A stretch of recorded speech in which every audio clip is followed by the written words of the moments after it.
এত পরিমাণ মেসেজ, এত পরিমাণ কমপ্লেন, এত পরিমাণ ভিডিও। আমাকে কি বলে জানেন? উনি হাওয়া খায়, উনি এসি রুমে, উনি তো এখানে থাকেন, উনি ধানমন্ডি থাকে। আশ্চর্য হয় আমি কাজ করতেছি।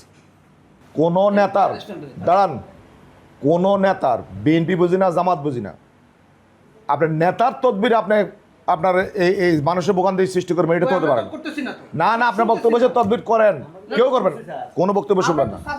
আমরা যে আগেরও যে অবস্থা দেখছি ঠিক এখনই একই অবস্থা। ডিসি সাহেব বলছেন আমি এই পর্যন্ত আমার পরিসংখ্যান হচ্ছে আমি 10 জনকে ধরে নিয়ে আসছি। কিছু এটা বলি কিছু জায়গা আর কি, সেখানে জনগণের এত যে কষ্ট, না শোনেন, জনগণের কষ্টের সীমানাটা কোথায়? আমার বক্তব্যে যে কিছু জায়গায় যে বললেন আমি 1 সপ্তাহ ধরে এখান থেকে অভিযান চালাবো, কিভাবে বসে ওখানে 2 মাথা দাঁড়ায় থাকবো আমি? আজকে দায়িত্ব হচ্ছে আজকে 2 দিন অন্য কোনো ডিউটি নাই, সারাদিন এখানে ডিউটি 2 মাথা। এর পর কোন বাফের ছেলে দাঁড়ায়? আমি শেষ করি না ভাই, আপনার অনেক অভিজ্ঞতা আছে, কিন্তু এই জায়গায় কি হচ্ছে আমি বুঝতেছি না। এত পরিমাণ মেসেজ, এত পরিমাণ কমপ্লেন, এত পরিমাণ ভিডিও।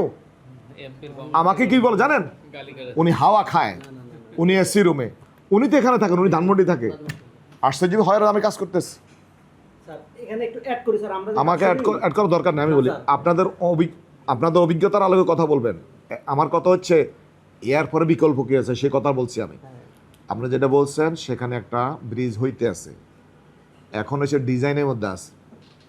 আমি প্রথম এসে সকল নির্বাহীদের নিয়ে বসছি, আমি বলছি যদি আমার এই 5 বছর যদি একটা ব্রিজ করি আমি, তাহলে হাজিনগর এই ব্রিজটা হবে। স্যার ইন্টিমেট শুরু করছে তো, স্যার এই পর্যায়ে আসি। কোথায় আসো তোমরা? স্যার এস্টিমেট হয়ে গেছে, সর্বশেষ ফোন হচ্ছে স্যার অলরেডি ডিজাইন হয়ে গেছে, এখন সয়েল টেস্ট হইতে আছে। আমার বক্তব্য হচ্ছে জনগণ তো ধৈর্যহারা, আমাদের তো প্রবলেম আছে, আমরা একটু সময় দিচ্ছি না। একটা ব্রিজ কি বা একদিনের মধ্যে হয়ে যায়, 1 সপ্তাহ হয়ে যায়, 1 মাস হয়ে যায়। তো এখন বিষয়টা হচ্ছে যেটুকু আছে, আমার বক্তব্য হচ্ছে জনগণের কষ্ট হচ্ছে এখানে, এটাকে যদি আপনার রিকভারি করতে পারেন দাঁড়াই থেকে, অন্য জায়গায় কিন্তু আপনার 10 জন লোক কাজ করতেছে, এখানে 2 জন দিয়ে এই জায়গাটা একটু রিকভারি করেন, 2 দিন ডিউটি করেন, তাহলে জনগণ দেখবে দৃশ্যমান এখন ভূমিকা রাখতেছে। 74 দিন যাই আবার দেখেন বসেন, জনগণ বলতেছে আমাদের ভোগান্তি হচ্ছে, ওনারা আপনারা লিস্ট দিচ্ছেন। সালাম সাহেবরে একাধিকবার বলছি, এখন জনগণকে নিয়ে সালাম সাহেব ধরবো। এটা কিন্তু ইশাক সাহেবও বলছেন, ইশাক সাহেবের মাথায় আমি ঢুকাইছি, ওনাদেরও বলছি একই কথা। ওরিয়নের যে ডিভাইডার এত বড়, এটা তো আগের মিটিংও আমি বলছি, ডিভাইডার ছোট করে নিয়ে আসে যাত্রাবাড়ি চৌরাস্তা এখন পর্যন্ত কেন ভাঙাচোরা? এটা আমার বলো, কেন ভাঙাচোরা ওরিয়নের জন্য? উত্তর পাশ এবং দক্ষিণ পাশ এই জায়গাটা 100% পরিচ্ছন্ন করতে হবে। গত রাতের ঘটনা, আমি বঙ্গভবন থেকে বের হয়ে ইমার্জেন্সি আমি অফিসে যাব, 9:30টায় মিটিং, আমি আর যাইতে পারছি না।